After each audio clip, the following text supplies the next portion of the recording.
Assalamualaikum warahmatullahi wabarakatuh. Selamat pagi anak-anak hebat. Hari ini kita akan belajar tema 3 peduli terhadap makhluk hidup, subtema 1 hewan dan tumbuhan di lingkungan rumahku, pembelajaran ketiga. Anak-anak, kalian siapkan buku catatan untuk mencatat hal-hal penting yang disampaikan dalam video kali ini.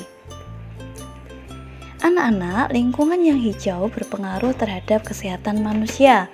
Hal ini salah satunya karena manusia menghirup oksigen yang dihasilkan oleh tumbuhan. Ayo kita bermain sambil berolahraga di lingkungan yang segar. Setelah segar berolahraga di luar ruangan, tahukah kamu apa yang membuat segar udara di luar? Nah, tumbuhan hijau membuat udara segar karena menghasilkan oksigen. Sekarang, mari kita mengenali bagian-bagian tumbuhan. Bacalah keterangan di bawah ini dengan seksama. Bagian-bagian dari tumbuhan. Yang pertama adalah akar, batang, daun, bunga, buah, dan biji. Akar adalah bagian tumbuhan yang umumnya berada di dalam tanah. Kemudian ke atas ada bagian batang, kemudian daun, buah, dan terakhir adalah bunga. Akar. Bagian-bagian akar. Bagian-bagian akar adalah akar utama, cabang akar, ujung akar, dan rambut akar. Akar adalah bagian tumbuhan yang menghubungkan tanaman dengan tanah atau media tempat tanaman tersebut tumbuh. Akar pada umumnya tumbuh ke bawah tanah searah dengan gravitasi bumi dan menuju ke sumber air. Bagian-bagian akar adalah akar utama, cabang akar, ujung akar, dan rambut akar.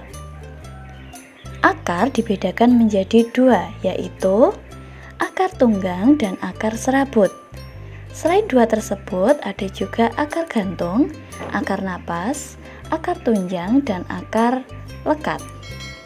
Fungsi akar adalah memperkokoh berdirinya tumbuhan, menyerap air dan mineral-mineral dari dalam tanah, tempat menyimpan cadangan makanan untuk beberapa jenis tanaman tertentu, misalnya singkong. Batang adalah bagian tanaman yang berada di atas permukaan tanah atau media tanam dan menempel pada akar. Arah pertumbuhan batang berlawanan dengan akar. Umumnya batang tumbuh mengikuti arah sinar matahari. Batang tersusun dari beberapa lapisan pada tanaman berkayu. Lapisan pertama disebut dengan pembuluh tapis yang berfungsi untuk mengangkut makanan hasil fotosintesis ke semua bagian tumbuhan. Di bagian dalam pembuluh tapis terdapat lapisan kambium yang berlendir. Di dalam lapisan kambium terdapat pembuluh kayu yang berguna untuk mengangkut air dan mineral yang diserap oleh akar dan menuju daun. Batang dapat dibedakan berdasarkan kandungan kambiumnya. Ada batang yang berkambium dan ada batang yang tidak berkambium. Contoh tanaman yang memiliki batang berkambium antara lain pohon apel dan pohon durian. Contoh tanaman yang batangnya tidak berkambium antara lain pohon pisang dan rumput-rumputan. Berdasarkan bentuknya, batang tanaman dapat dibedakan menjadi batang berbentuk pohon dan batang berbentuk semak atau perdu, serta batang berbentuk rumput seperti gambar tanaman padi. Fungsi batang antara lain sebagai penyokong tumbuh-tumbuhan, kemudian sebagai tempat tumbuhnya daun, bunga, dan buah, mengangkut air dan mineral yang diserap oleh akar ke daun, menyebarkan makanan dari daun ke semua bagian tumbuhan, serta sebagai tempat menyimpan cadangan makanan. Daun adalah bagian dari tanaman yang tumbuh dari ranting. Secara umum, daun memiliki warna hijau. Daun biasanya memiliki bentuk yang pipih. Bagian-bagian daun adalah pelepah daun, tangkai daun, dan helai daun.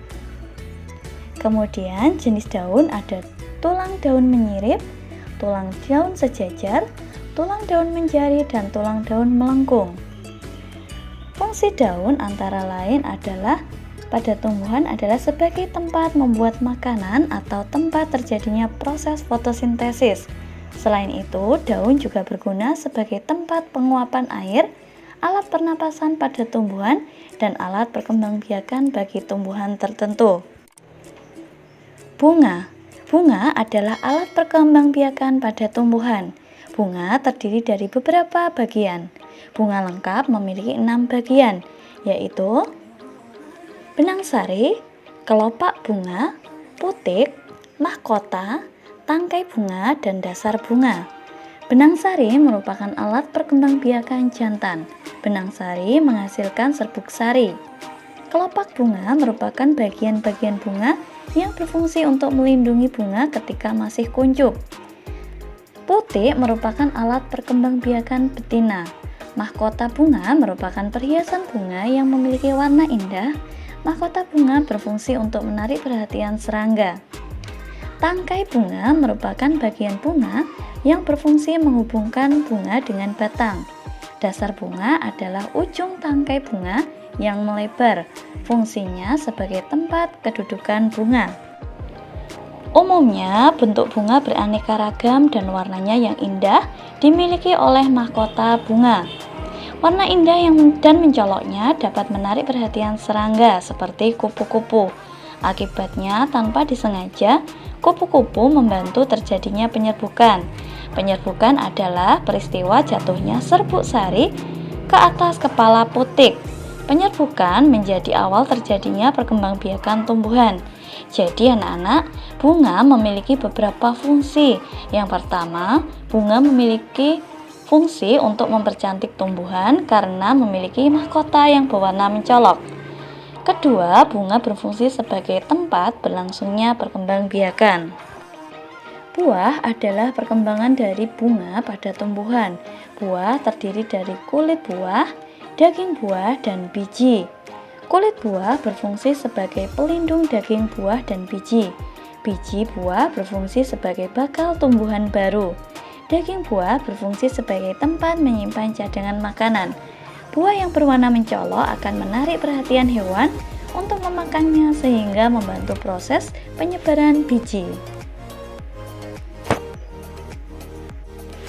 Cermati teks tentang upaya manusia untuk menjaga kelestarian lingkungan berikut ini. Setiap tumbuhan memiliki bagian-bagian yang bermanfaat bagi makhluk hidup lainnya. Di antara tumbuhan tersebut, ada yang memiliki bunga. Bunga-bunga di sekitar rumah Lani terlihat sangat subur dan beraneka warna. Lani sangat rajin merawat bunga-bunga tersebut. Ia menyiramnya setiap hari dan memberikan pupuk secara teratur. Bunga membuat lingkungan rumah Lani menjadi indah dan sejuk dipandang mata. Beberapa jenis bunga menghasilkan wangi, sehingga membuat harum di udara lingkungan sekitar rumah Lani. Anak-anak hebat memelihara tumbuhan adalah bagian kegiatan menjaga keseimbangan dan pelestarian lingkungan. Sekarang kamu akan menanam satu jenis tumbuhan, kemudian merawatnya dan mengamati setiap bagiannya. Ayo kita menanam tumbuhan dengan langkah berikut. 1. Pilihlah satu macam biji yang bisa kamu tanam. Bisa berupa sayuran, tomat, kacang hijau, cabai, atau yang lainnya. Yang kedua, siapkan tanah dalam pot kecil, kaleng bekas, atau lainnya. Yang ketiga, masukkan biji di dalam tanah, di dalam pot kira-kira 3 cm. Kemudian siram secukupnya. Simpan tumbuhanmu di depan kelas atau di depan rumah kalian. Rawatlah tumbuhan tersebut, kemudian catatlah perkembangan dari tumbuhan yang sudah kalian tanam. Laporkan apabila kalian sudah menanam di rumah ya. Demikianlah anak-anak untuk materi hari ini. Terima kasih atas perhatian kalian. Jangan lupa tetap semangat belajar, tetap semangat membaca. Jangan lupa jaga kesehatan. Wassalamualaikum warahmatullahi wabarakatuh.